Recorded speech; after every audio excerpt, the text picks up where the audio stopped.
Hello दोस्तों, मैं ललित पटेल आपका अपना इंडी चैनल में हार्दिक स्वागत एवं अभिनंदन करता हूं। आज हम आपसे बात करेंगे मनीष दुबे की पत्नी तनु पाराशर की। तनु पाराशर का अगला कदम क्या होगा, आपसे इस विषय पर चर्चा करेंगे। दूसरी हम बात करेंगे ज्योति मौर्य पर कार्रवाई की। क्या मनीष दुबे के बाद अब ज्योति मौर्य पर भी कार्रवाई हो सकती है या ज्योति मौर्य पर गिरने वाली है गाज। तीसरी हम आपसे बात करेंगे आलोक मौर्य और बीना मानवी की। आलोक मौर्य अब क्या चाहते हैं या अगला स्टेप आलोक मौर्य क्या है कि ज्योति मौर्य के साथ संयुक्त रूप से रह रहे हैं या फिर आलोक मौर्य हैं कहीं ना कहीं परेशान। तीसरी हम आपसे बात करेंगे महिला होमगार्ड की। महिला होमगार्ड जिन्होंने मनीष दुबे पर यौन उत्पीड़न जैसे तमाम गंभीर आरोप लगाए थे और अन्य महिला होमगार्ड्स ने भी लगाए थे, यानी कि मनीष दुबे के खिलाफ जिस महिला होमगार्ड ने खड़े होने का साहस किया, हम उनकी चर्चा करेंगे। दोस्तों, तनु पाराशर मनीष दुबे की पत्नी हैं जिन्होंने मनीष दुबे पर बहुत ही गंभीर आरोप लगाए थे, यानी कि जब तनु पाराशर ने मनीष दुबे के खिलाफ कानूनी रूप से जंग लड़ने का ऐलान किया और वो कानूनी रूप से मनीष दुबे के खिलाफ आज जंग में सक्रिय है, कहीं ना कहीं मनीष दुबे को उन्होंने बैकफुट पर लाने का काम किया। उसके बाद मनीष दुबे चर्चाओं में आए क्योंकि मनीष दुबे के खिलाफ जब मोर्चा तनु पाराशर ने खोला, उसके बाद महिला होमगार्ड ने भी शिकायत मनीष दुबे के खिलाफ की थी। जब वो अमरोहा में पोस्टेड थे होमगार्ड कमांडेंट की पोस्ट पर, उस समय महिला होमगार्ड ने जो शिकायत की वो मृतक आश्रित में थी। उनके द्वारा जब कहीं ना कहीं शिकायत मनीष दुबे के खिलाफ की गई, उसमें उस समय मनीष दुबे ने अपने आप को बचाने का काम किया, यानी कि वह महिला होमगार्ड पर हावी हुए और उनकी जांच को प्रभावित किया। मनीष दुबे उसमें बच निकले, लेकिन जब अन्य महिला भी मनीष दुबे के खिलाफ खड़ी हुई, फिर पुनः महिला होमगार्ड ने उनके खिलाफ शिकायत की। उसके बाद जब तनु पाराशर का सहयोग मिला और तनु पाराशर ने मनीष दुबे की पूरी कुंडली निकाल के रखने में पूरा सहयोग किया, उसके बाद मनीष दुबे कहीं ना कहीं ज्योति मौर्य के प्रकरण में लेकर जो आलोक मौर्य ने शिकायत की थी उसके बाद फंस गए और जांच हुई। जांच होने के बाद जब बीके मौर्य होमगार्ड डीजी के द्वारा जब जांच की गई, उसमें मनीष दुबे दोषी पाए गए और मनीष दुबे के खिलाफ कड़ा एक्शन हुआ, लेकिन लंबा वक्त लगा। लेकिन सही देर आए दुरुस्त आए, वो कहानी बिल्कुल सही साबित हुई और उसमें मनीष दुबे सस्पेंड हुए। यानी कि मनीष दुबे के खिलाफ जिन लोगों ने कानूनी जंग लड़ने का ऐलान किया था, जिन्होंने बहुत साहसी कदम उठाया था, वह लोग कहीं ना कहीं इसमें सफल होते हुए दिखाई दिए। अब मनीष दुबे के खिलाफ विभागीय जांच स्टार्ट हो गई है। तनु पाराशर ने मनीष दुबे पर गंभीर आरोप लगाए थे। उन्होंने कहा कि मेरे खिलाफ मनीष दुबे ने फोर्जरी की है, यानी कि मेरे साथ जो उत्पीड़न हुआ है उसके साथ साथ मुझे फ्रॉडी के तौर पर एक प्रकार से देखा जाए तो ठगने का काम किया, क्योंकि मनीष दुबे पहले से ही विवादित थे जिसकी जानकारी मुझे नहीं हुई। और जब मेरी शादी हो गई, जब मुझे जानकारी हुई, उससे पहले मनीष दुबे 2 विवाह अन्य कर चुके थे और अन्य महिलाओं के साथ इनके अवैध संबंध थे। 2 महिला होमगार्ड्स ने भी आरोप लगाए थे।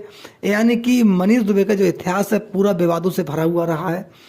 ऐसे गंभीर आरोप तनु पाराशर ने लगाए थे। महिला होमगार्ड्स ने जो आरोप लगाए थे वो भी, उनमें भी जांच हुई। इसके बाद ये क्लियर होता है कि मनीष दुबे का पूरा इतिहास जो है वो देखा जाए कहीं ना कहीं काफ़ी विवादों में रहा है। अपने अच्छे कामों की वजह से नहीं, बल्कि उन पर जो गंभीर आरोप लगे हैं उनकी वजह से मनीष दुबे सुर्खियों में भी रहे, यानी कि उनका पूरा इतिहास विवादित रहा। दोस्तों, तनु पाराशर वह महिला हैं जो बिल्कुल आलोक मौर्य से अलग है। आलोक मौर्य ने केवल अपनी पत्नी को लेकर मीडिया के सामने आए और अपनी बात जब उन्होंने मीडिया के सामने रखी, उस समय रखी जब मनीष दुबे के द्वारा और ज्योति मौर्य के द्वारा आलोक मौर्य काफ़ी प्रताड़ित करने जाने लगे, यानी कि आलोक मौर्य काफ़ी प्रताड़ित हुए। उन्हें लगा कि अब मेरी हत्या हो सकती है, कहीं ये लोग पूरी हत्या में की साजिश रचने में कहीं ना कहीं कामयाब हुए, तब मेरे साथ कोई ना कोई अनहोनी हो सकती है। उसके बाद आलोक मौर्य मीडिया के समक्ष आए, लेकिन जब कहीं ना कहीं आलोक मौर्य को ऐसा आरोप है आलोक मौर्य पर कि उन्हें कहीं लालच महसूस हुआ, उन्हें लगा कि कहीं ना कहीं मैं अब सुरक्षित हूँ। ज्योति मौर्य ने अपना थोड़ा सा स्टैंड बदला और बदलने के बाद आलोक मौर्य को लगा कि अब ज्योति मौर्य मुझे फ्री करने वाली, ज्योति मौर्य पहले की तरह मेरे साथ रहने वाली है। उसके बाद इतने गंभीर आरोप लगाने के बाद आलोक मौर्य पीछे हट गए और उन्होंने अपनी जो शिकायत थी वो वापस ले ली। दोस्तों, जब विभागीय जांच ज्योति मौर्य के अगेंस्ट हुई, यानी कि जो ज्योति मौर्य पर शिकायत करने के बाद जो जांच की गाज गिरी, उसके बाद ज्योति मौर्य बैकफुट पर आई। मनीष दुबे ने अपने आप को एक साइड कर लिया। मनीष दुबे को लगा कि ज्योति मौर्य के चलते कहीं ना कहीं मैं भी इसमें फंस सकता हूँ, लेकिन ज्योति मौर्य से ज़्यादा गंभीर आरोप मनीष दुबे पर भी थे, क्योंकि मनीष दुबे पर 3 महिलाओं के द्वारा आरोप लगाए गए थे। उसके बाद पुरुष होमगार्ड्स ने भी आरोप लगाए थे कि कहीं ना कहीं हमारा उत्पीड़न होता है। दोस्तों, यहाँ पर बात यह है कि आखिर आलोक मौर्य इतने कमजोर कैसे हुए। आलोक मौर्य को ऐसा कैसा महसूस हुआ कि अब मुझे ज्योति मौर्य के खिलाफ नहीं खड़ा होना चाहिए, बल्कि ज्योति मौर्य के साथ रहना चाहिए।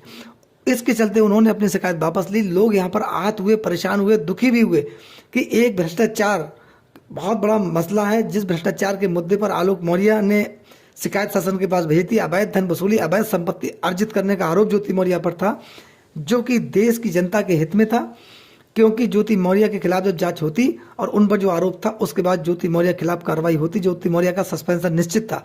लेकिन क्या हुआ, आखिर देश की जनता थकी गई। देश की जनता की लड़ाई लड़ने का काम आलोक मौर्य ने बिल्कुल नहीं किया।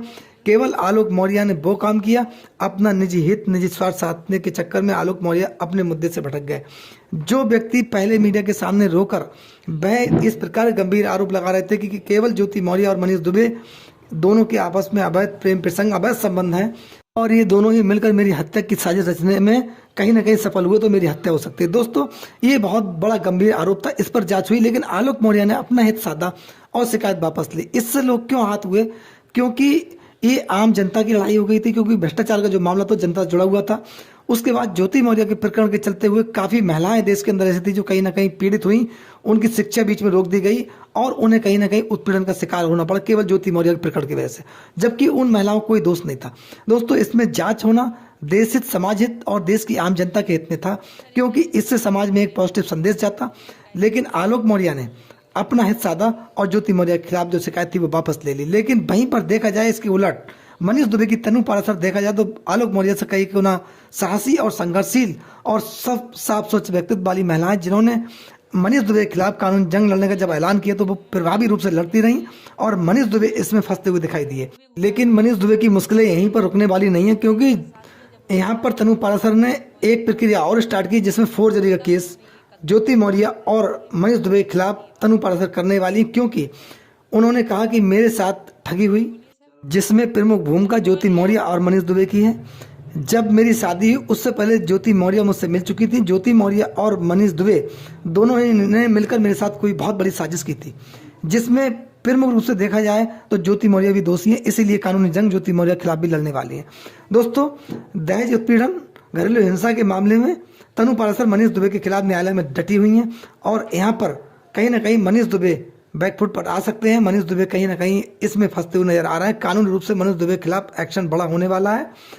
यहाँ पर ज्योति मौर्य की भी मुश्किलें बढ़ेंगी, क्योंकि जब जांच व्यापक रूप से होगी तो ज्योति मौर्य इस पूरे कहानी के रूप में अगर देखा जाए तो मुख्य किरदार ज्योति मौर्य हैं। इनके खिलाफ भी जांच बैठेगी और ज्योति मौर्य पर भी एक्शन होगा।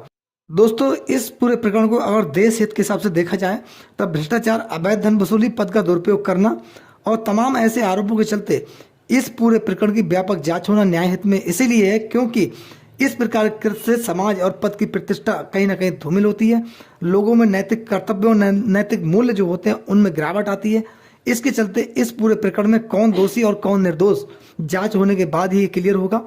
और इसमें चाहे आलोक मौर्य हो, अगर उन्होंने शिकायत झूठी की थी ज्योति मौर्य के अगेंस्ट, आलोक मौर्य पर एक्शन होना जरूरी है। अगर ये सच्चाई है कि ज्योति मौर्य वास्तविक भ्रष्टाचारी महिला है जिन्होंने अवैध संपत्ति अर्जित की है, और तब इनके खिलाफ भी एक्शन होना बहुत न्याय हित में जरूरी है। ये देश और आम जनता के भी हित में होगा। दोस्तों, इस पूरे प्रकरण में आपकी क्या राय है? अपनी राय हमें कमेंट्स बॉक्स में जरूर दें। आपका बहुत बहुत धन्यवाद। इसी प्रकार सहयोग करते रहिए। नमस्कार, जय हिंद, जय भारत।